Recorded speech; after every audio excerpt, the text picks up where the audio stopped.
নমস্কার বন্ধুরা, প্রেরণা বাংলা মোটিভেশন চ্যানেলের আজকের পর্বে সবাইকে আমন্ত্রণ জানাই। আশা করি সকলে ভালো আছেন, সুস্থ আছেন। আপনি কি খারাপ সময়ের মধ্যে দিয়ে যাচ্ছেন? ঈশ্বর আরাধনাতেও হচ্ছে না কোনো ফল? আপনার কি মনে হচ্ছে ঈশ্বর বলে কিছুই নেই? ঈশ্বর যদি থাকতেনই তাহলে আপনি তাকে এত ডাকার পরেও কেন তিনি আপনার দিকে মুখ তুলে তাকাচ্ছেন না? আপনার এই সমস্ত প্রশ্নের উত্তর রয়েছে আজকের পর্বে। প্রথমেই বলি যে খারাপ এবং ভালো সময় চক্রাকারে ঘুরতে থাকে জীবনে। ভালো সময়ের পরে যেমন খারাপ সময় আসবে, ঠিক তেমনভাবেই খারাপ সময় পার হয়ে গিয়ে একদিন জীবনে ভালো সময় আসতে বাধ্য, আসবেই। তবে কি বলুন তো, জীবনে যখন খারাপ সময় আসবে তখন নিজেকে স্থির রাখবেন, কারণ এই কথাটি মনে রাখবেন যে খারাপ সময় আমাদের জীবনে আসে আমাদের ধৈর্যের পরীক্ষা নেওয়ার জন্যে। আমরা কতটা ধৈর্য ধরে সেই খারাপ সময়ের মোকাবিলা করতে পারছি, সেই পরীক্ষায় পাশ করার পরেই তো ভালো সময় আপনার দরজায় এসে কড়া নাড়বে। আপনার চারপাশের পরিস্থিতি যতই জটিল থেকে জটিলতর হয়ে উঠুক না কেন, আপনি আপনার জীবনের উদ্দেশ্য বা লক্ষ্য থেকে এক চুলো সরে আসবেন না। আপনার কাছেই রয়েছে চাবির গোছাটি, আর সেই চাবির গোছার শেষ চাবিটি দিয়েও আপনি আপনার জীবনের বন্ধ দরজাটি খুলে ফেলতে পারেন। তাই কখনো ধৈর্য হারাবেন না এবং নিজের জীবনের উদ্দেশ্য বা লক্ষ্য থেকে এক চুলো সরে আসবেন না।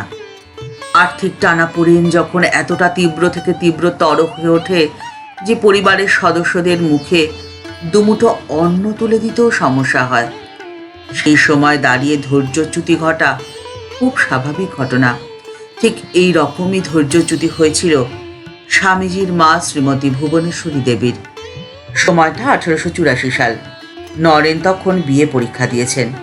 নরেন্দ্রনাথের বিএ পরীক্ষার পরেই পিতা বিশ্বনাথ দত্ত এ পৃথিবী থেকে বিদায় নিলেন। বিশ্বনাথ দত্ত ভালো উপার্জন করতেন, কিন্তু আয়ের থেকে ব্যয়ের পরিমাণ এতটাই বেশি ছিল যে সঞ্চয় বলতে প্রায় কিছুই ছিল না। তার ওপরে ছিল দেনা, আর নরেন ছিল সংসারের বড় ছেলে। তাই জন্য বাবা চলে যাওয়ার পরে সংসারের সম্পূর্ণ দায়িত্ব এসে পড়ল জ্যেষ্ঠ পুত্র নরেনের কাঁধেই। সংসারে 5 থেকে 7 জন মানুষ, অথচ কি করে যে সংসার চলবে তার কোনো রকম সংস্থানই নেই। কি করা যায়? নরেন্দ্রনাথ তা ভেবে চিনতে কুল কিনারা পেলেন না। চাকরির জন্য তিনি বহু স্থানে চেষ্টা করলেন, কিন্তু তাতে কোনো লাভই হলো না। আর ঠিক সময় বুঝে তার আত্মীয়রাও তাদের পাশ থেকে সরে গেল। আর শুধু তাই নয়, তাদেরকে তাদের পৈতৃক বাসভবন থেকে উচ্ছেদ করার জন্যে নানান রকম জটিল কুটিল ষড়যন্ত্র করতে লাগলো। সেই সময় নরেন তার দু চোখে অন্ধকার দেখছেন। সংসারের নগ্ন রূপ তার চোখের সামনে স্পষ্ট ফুটে উঠল। জীবনের এহানো তিক্ত অভিজ্ঞতা থেকেই নরেন সেদিনকে এই কথাটি বলেছিলেন। তিনি বলেছিলেন, বুঝলাম স্বার্থশূন্য সহানুভূতি এই সংসারে অতীব বিরল। দুর্বলের দরিদ্রের স্থান এখানে নেই। দেখতাম 2 দিন আগে যারা আমাকে বিন্দুমাত্র সাহায্য করার সুযোগ পেলে নিজেকে ধন্য মনে করত, সময় বুঝে তারাই এখন আমাকে দেখে মুখ বেঁকায়। ক্ষমতা থাকলেও সাহায্য করার বিন্দুমাত্র ইচ্ছা কারোর মধ্যে দেখতে পেলাম না। এসব দেখে শুনে কখনো কখনো মনে হয় এই সংসারটা বোধহয় দানবের রচনা, ভগবানের নয়। এই সময় বহু দিন তাকে অনাহারে কাটাতে হয়েছে।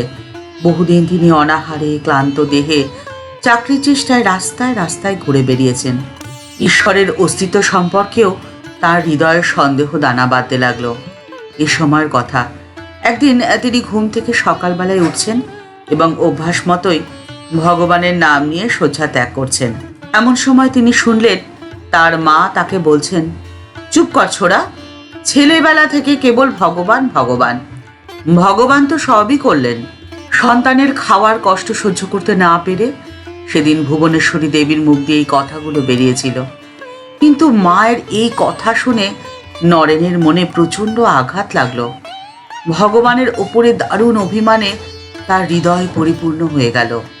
তিনি স্তম্ভিত হয়ে ভাবতে লাগলেন, ভগবান যদি সত্যিই থাকেন, সত্যিই যদি তিনি মানুষের প্রার্থনা শোনেন, তবে এত ডাকা সত্ত্বেও কেন তিনি সাড়া দিচ্ছেন না? এই চিন্তা থেকে কিছুতেই নরেন নিজেকে মুক্ত করতে যেমন পারছে না, ঠিক তেমনভাবে অনেক ভাবনা চিন্তা করেও এই প্রশ্নের সদুত্তর তিনি পাচ্ছেন না। গোপনে কিছু করার অভ্যেস তো নরেনের ছিল না, সেই জন্যই তিনি যা চিন্তা করতেন হাঁক ডাক করে সবাইকে তা বলতে লাগলেন। কিন্তু সবাইকে মনের কথা বলে ফেলার ফলটি হলো ঠিক উল্টো। বন্ধু বান্ধব, আত্মীয় স্বজন, পাড়া প্রতিবেশী, চেনা পরিচিত সকলের মধ্যে এই কথাটি রটে গেল যে নরেন নাস্তিক হয়ে গেছে এবং তার চরিত্রেও কিছু দোষ হয়েছে হয়তোবা। এই কথা গেল দক্ষিণেশ্বরে ঠাকুরের কাছে। কিন্তু ঠাকুর নরেনকে ভুল বুঝলেন না। সংসারে যখন সবাই তাকে অবিশ্বাস করছে, ঠিক সেই সময় অন্তর্যামী ঠাকুর শ্রী রামকৃষ্ণ পরমহংসদেব তাঁর উপরে রেখেছিলেন সম্পূর্ণ বিশ্বাস ও ভরসা। নরেন্দ্রনাথ বলছেন, ভাবলাম ঠাকুরও হয়তো তাদের মুখে শুনে ওরকমই বিশ্বাস করবেন। আর এরকম ভাবা মাত্রই আমার দারুণ অভিমানে অন্তর পরিপূর্ণ হয়ে গেল। আমি স্থির করলাম, তা তিনি করুন। মানুষের ভালো মন্দ মতামতের যখন এতই অল্প মূল্য, তখন তাতে কি বা আসে যায়। পরে শুনে স্তম্ভিত হলাম। ঠাকুর তাদের মুখে ওই সমস্ত কথা শুনে প্রথমে হ্যাঁ না কিছুই বলেননি, কিন্তু কিছুক্ষণ পরে তিনি বলেছিলেন, নরেনের এমন হবে এ কথা স্বপ্নেরও অগোচর। যেসব ভক্তরা নরেনের নামে ঠাকুরকে এই ধরনের কথা বলছিলেন, তাদেরকে ঠাকুর বলেছিলেন, তোরা ওই মুখ দিয়ে নরেনের নামে এই ধরনের কথা আর বলবি না। আর যদি ওই মুখ দিয়ে এই কথা আমাকে বলিস, তাহলে তোদের মুখ আমি আর দেখতে চাই না। কিন্তু নরেনের মনে বড় অশান্তি। এই অশান্তির ঝড় নিয়ে নরেন দিন রাত কাটায়। একদিন অনাহারে সকাল থেকে সন্ধে পর্যন্ত চাকরির সন্ধানে নরেন ঘুরে ঘুরে ক্লান্ত অবসন্ন দেহে মনে সন্ধ্যার দিকে রাস্তার ধারে একটি রোয়াকের ওপরে শুয়ে পড়েছেন। ঠিক এমন সময় দৈব কৃপায় তার একটা অদ্ভুত উপলব্ধি হলো। যে সমস্ত প্রশ্নের উত্তর তিনি এত দিন ধরে খুঁজে বেড়াচ্ছিলেন, সেই প্রশ্নের উত্তর যেন তিনি হঠাৎ করে তার মনের মধ্যেই পেয়ে গেলেন। এক অতীন্দ্রিয় জ্ঞানের উদ্ভাসে তার সমস্ত সমস্যার সমাধান তিনি মুহূর্তে খুঁজে পেলেন তার মনের মধ্যেই। তার মনের আকাশকে এতদিন যে সংশয়ের মেঘ বারে বারে ঢাকতে চাইছিল, তা যেন চিরতরে অপসৃত হয়ে গেল। তার হৃদয়ে অশান্তির ঝড় গেল থেমে। বিমল বিশ্বাসের স্থির স্নিগ্ধ জ্যোৎস্না আবার ঝরে পড়ল তার হৃদয় জুড়ে। আর এই উপলব্ধির ফলেই তিনি বুঝলেন যে সাধারণের মতো জীবন ধারণ করার জন্য তিনি এই পৃথিবীতে আসেননি। ঠিক যেমন মা বলেছিলেন, তোমার মনের মধ্যে সংশয় হলে তুমি ঠাকুরকে জিজ্ঞাসা করো, দেখবে ঠাকুরই সমস্ত প্রশ্নের উত্তর তোমার মনের মধ্যেই তুলে দেবেন। এই বিশ্ব সংসারের একটি পাতাও তাঁর ইচ্ছে ছাড়া নড়ে না। তাই তার উপরে বিশ্বাস এবং ভরসা যদি তুমি রাখো, তাহলে তিনিও তোমার হাতটি ধরে থাকবেন শক্ত করে। আর তিনি যদি তোমার হাতটি ধরেন, তাহলে তোমার তো আর কোনো ভাবনাই নেই। জীবনের পরিস্থিতি যতই কঠিন থেকে কঠিনতর হয়ে উঠুক না কেন, তোমার ভাবনা কি?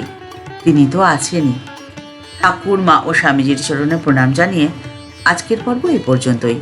দেখা হচ্ছে পরের পর্বে। ভিডিওটি যদি ভালো লেগে থাকে তাহলে তা শেয়ার করার অনুরোধ করছি।